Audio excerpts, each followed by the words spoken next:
달러가 쏟아진다. 반도체 난리 났다. 여러분, 이 말이 무슨 말일까요, 도대체? 달러가 쏟아진다니 진짜 좋은 일이기도 하죠. 예. 일단 여러분 이거를 먼저 보시죠. 반도체 수출 증가율. 와우. 여러분 2024년 2월에 이게 조업일수가 1.5일이 적거든요. 그런데도 여러분 보세요. 66.7%가 늘었습니다. 와, 대단하죠. 예. 2023년 2월에 마이너스 42.5%가 떨어진 적이 있는데 지금 기저효과를 완전히 뚫어버렸습니다. 반도체가 회생되고 있다는 뜻이에요. 전 세계 시장에서 AI 열풍이 불면서요. 반도체에 대한 수요가 급격하게 늘어났고요. 특히 고대역 반도체에 대한 수요가 그 어느 때보다 많이 늘어났다. 그렇게 해석할 수 있는 지표입니다. 대한민국은 반도체 수출이 좋아지면요. 아무래도 대한민국 수출 전체가 저는 굉장히 좋아질 수 있습니다. 단일 품목이긴 하지만요. 전체 대한민국 수출액에 거의 말입니다. 많을 때는 20%까지 차지하거든요. 많을 때는. 적을 때는 한 16%까지 떨어졌다가요. 그러면 전체 수출액에서 16%에서 20%를 차지하는 반도체 수출이 늘어나면 이게 뭐 난리도 아니죠. 100억 달러는 안 됐지만 100억 달러 근처까지 갔습니다. 99억 달러가 넘어섰으니까 말입니다. 그만큼 말입니다. 수출 시장에는 훈풍이 분다. 저는 그렇게 이야기할 수 있을 것 같습니다. 실질적으로도 보면 반도체가 독보적입니다. 반도체가 늘어나는 걸 보면 지금 66.7%가 늘어났잖아요. 선용차가 9.8%인데 반하면 이거 굉장히 빠른 속도로 올라가고 있죠. 석유 제품 3.9%고요. 철강은 9.9% 떨어졌고요. 자동차 부품도 1.7%, 선박은 16.7%가 떨어졌습니다. 그러나 무선통신기기도 27.7%가 이게 갤럭시 휴대폰이 이게 새롭게 이번에 나와서 돌풍을 불러일으키고 있잖아요. 그렇기 때문에 무선통신기기가 굉장히 많이 나가는 걸로 그렇게 판단됩니다. 중요한 것은 반도체 수출이 66.7%가 됐다는 것. 이것은 어떻게 생각하면요. 예, 대한민국의 수출이 앞으로 굉장히 좋아질 수도 있다. 그런 뜻입니다. 예, 실질적으로 반도체가 이렇게 늘어나니까 전체 수출도 지금 2월 달에요. 4.8%가 늘어났습니다. 전년 대비해서. 물론 전년에 2023년 2월에 마이너스 7.5%였거든요. 여기에 비하면 4.8% 기저효과를 좀 넘지 못했다 이런 생각도 조금은 듭니다. 그렇지만 예, 이게 조업일수가 1.5일 적은 것을 생각을 하면 이게 수출은 확실히 기저효과를 지금 넘어가는 것 같습니다. 그만큼 수출이 자리를 잡아간다는 뜻이에요. 자리를 잡아간다는 뜻이에요. 그나마 다행이죠. 전 세계 시장은 지금 굉장히 어렵다 하는데 AI 열풍 때문에 수출이 굉장히 늘어나서 시장에는요. 그만큼 말입니다. 예, 수출의 증가율이 늘어났다는 뜻입니다. 아마 AI가 거품으로 다시 빠지면 거기에 대한 충격은 있겠지만 현재까지는요.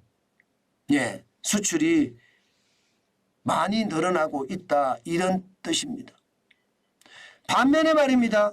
반면에 수입은 어떠냐? 수입은요. 이게 불안한 조짐이에요. 수입은 2월 달에 마이너스 13.1%가 줄어들었거든요. 일반적으로 대한민국 같이 예, 수출 중심 국가는요. 수출이 늘어나면 수입도 덩달아 늘어나는 게 정상이거든요. 그런데 이게 안 늘어나요. 2023년 작년 2월에 3.5% 예, 수입이 증가했었잖아요. 그때는 유가가 엄청 많이 올랐기 때문에 그렇거든요. 예, 그런데 지금 2월에는 마이너스 13.1%니까 약간 걱정이 된다. 그렇지만 유가가 많이 떨어졌기 때문에 그에 대한 반대급부라고 생각을 하면 뭐 어느 정도 이해를 할 수 있다. 뭐 그렇게 생각할 수 있겠죠. 예, 이렇게 되니까 말입니다. 수입은 마이너스 13.1%, 수출은 플러스 4.8%. 보기에는 불황형 흑자 같아요. 예, 불황형 흑자 많이 냈습니다. 불황형 흑자. 실질적으로 말입니다. 수입이 마이너스 13.1%가 떨어지고 수출이 4.8%가 늘어나면서요. 무역 흑자액이 42억 9,100만 달러입니다. 굉장히 많이 늘었죠. 예, 그래서 2월 달에 수출이 500억 불을 넘겼습니다. 이게 2월 달 수출이 500억 불을 넘기는 거 이거 쉽지 않거든요. 524. 저는 500만 달러가 됐고요. 수입은 481.14억 달러가 됐죠. 예, 481억 1,400만 달러가 됐다는 거죠. 예, 524억 500만 달러에 481억 1,400만 달러가 되니까 무역 흑자가 굉장히 많이 났습니다. 참 이런 것을 보면 우리 수출 약간씩 회복된다 이런 생각이 들죠. 게다가 말입니다, 여러분. 무역 흑자액도 이 정도면 뭐 역대급이라고 이야기할 필요는 없지만 최근에 들어서서는 굉장히 좋은 효과를 나타내고 있습니다. 보시는 것처럼 2023년 상반기는 무역 적자 투성이었거든요. 그러다가 6월부터 흑자가 나기 시작했는데 42억 9,100만 달러는요. 작년 12월에 44억 7,800만 달러 이후로 최고치입니다. 굉장히 많이 올랐습니다. 굉장히 많이 올랐어요. 저는 이것을 보면서요. 야, 대한민국의 수출 이 정도면 많이 좋아지는 거구나. 그리고 1월달, 2월달, 1월달에도 3억 2,800만 달러의 흑자를 냈거든요. 이것은 어떻게 생각하면 작년 1월에 진짜 어려웠는데 실질적으로 126억 7,500만 달러의 적자를 냈었잖아요. 그런데 그 적자를 뚫어냈다는 뜻도 됩니다. 그만큼 말입니다. 2월 달에 저는 수출이 이렇게 잘 되면 우리 경제가 확실히 부활하는 신호가 될 거다. 그 말씀 제가 드렸습니다. 물론 아직까지 내수가 뒤따라 주지를 못하기 때문에 진짜 좋다 이렇게 이야기하기는 아직 멀었습니다. 그렇지만 전체적인 분위기는요. 지금 수출에서는 좋아지고 있다. 아무래도 미국의 호황, 유럽에도 말입니다. 주가가 사상 최고치를 계속 가면서 이게 경기의 심리가 많이 좋아졌거든요. 일본도 마찬가지 굉장히 좋아졌고요.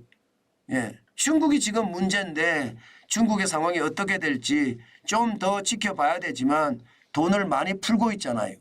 그 바람에 우리에게는 이게 효과가 있습니다. 중국이 돈을 풀면 우리 수출이 좀 늘어나거든요. 늘어나거든요. 그래서 효과가 있다는 거 저는 여러분들에게 몇 번 말씀을 드렸습니다. 그런 상황이 오면 좋지요. 대한민국 입장에서는. 대한민국 입장에서는요. 중국의 어떤 상황이 우리에게는 호재 중에 호재다. 저는 그런 생각도 하거든요. 어쨌든 좋아진다는 것 저는 굉장히 놀라운 일이다. 이렇게 생각이 들고요. 또 하나 말입니다. 지금 대한민국의 수출 판도가 좀 바뀌어갑니다. 좀 바뀌어가. 여러분 이거 한번 보세요.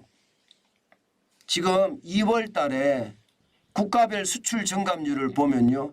미국이 1등을 했습니다. 미국이 98억 400만 달러로 여러분 보시는 것처럼 18.7%나 차지했습니다. 게다가 수출 전체액도 굉장히 많죠. 중국은요. 전년 대비해서 2.4%가 줄어들어서 96억 5,100만 달러를 기록을 했거든요. 18.4%로 떨어졌습니다. 이제 우리나라의 수출 최대 수출국은 미국입니다. 작년 12월에도 최대 수출국이 됐고요. 1월 달에 잠깐 바뀌었다가 2월 달에 다시 미국으로 올라섰습니다. 물론 G2 미국과 중국에 너무 집중되어 있는 것은 문제가 많지요. 유럽연합은 10.8%로 오히려 줄어들었거든요. 베트남도 8.1%로 조금씩 줄어들었고요. 일본은 4.1%, 인도가 2.8%, 중동이 2.7%. 사실 수출 다변화가 굉장히 중요하거든요. G2에 계속 매여 있으면요. 결국 G2는요 자국 우선주의를 많이 한단 말입니다. 거기에 영향을 받을 수도 있다. 저는 그런 생각도 진짜 많이 하거든요. 그래서 수출 다변화는 그 어느 때보다 진짜 중요한 정책이다. 저는 그런 말씀 꼭 드리고 싶은 겁니다. 꼭 드리고 싶은 겁니다. 다행히 말입니다, 여러분. 다행히 지금 중국에 대한 수출 뭔가 변화가 있어요. 지금 2.4%가 줄어들어서 96억 5,100만 달러이지만요. 이거 보세요. 2.4%가 줄어들었잖아요. 줄어들어서 작년 2월에 마이너스 24.2%가 줄어들었거든요. 기저효과는 아예 따라가지는 못하지만 중요한 것은요. 중국에 대한 수출이 흑자로 돌아섰다는 거예요. 2월 달만. 다행이잖아요. 1월 달에 17억 1천만 달러의 적자를 냈었고요. 작년 한 해 동안은 180억 2,900만 달러의 적자를 냈거든요. 그런데 대중 수출 자체가 흑자로 돌아섰다는 것은 어떻게 생각하면 말입니다. 대한민국에게는 큰 행운입니다. 아마도 말입니다. 미중 충돌이 굉장히 격화되면서요. 반도체에 대한 수출을 그동안 못하고 있다가 지금 중국 내에 대한민국의 공장들이 많잖아요. 그 공장들에서 반도체 양산을 해서 현지 수출을 많이 하는 것으로 그렇게 파악이 됩니다. 그나마 다행이죠. 중국 수출이 흑자로 돌아섰다는 것. 게다가 말입니다. 이게 4월 총선이 있기 때문에 총선의 이슈도 한번 더 씌워서 봐야 됩니다. 달러가 쏟아져 계속 들어올지 대중 수출이 좋아지고 대미 수출이 많아지면 우리 수출은 펄펄 날아가면서 달러가 굉장히 펑펑 쏟아져 들어온다 그렇게 얘기할 수 있지만요. 이게 아무래도 총선을 앞두고 있기 때문에 아마도 말입니다. 3월에도 흑자가 날 거예요. 어떤 식이든 흑자를 낼 거라고 저는 보는데 그런 정치적인 이슈가 혹시 통계를 만지는 것은 아닐까 조금 그런 생각은 듭니다. 그렇지만 분명한 것은요.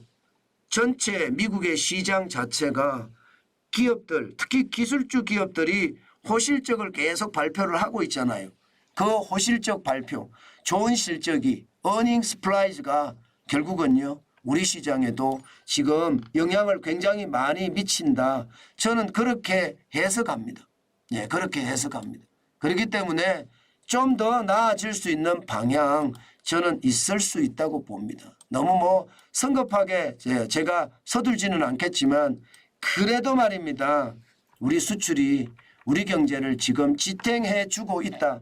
이런 생각이 드니까 그나마 다행이다. 이런 생각은 여러분들도 많이 드시죠. 그나마 다행입니다.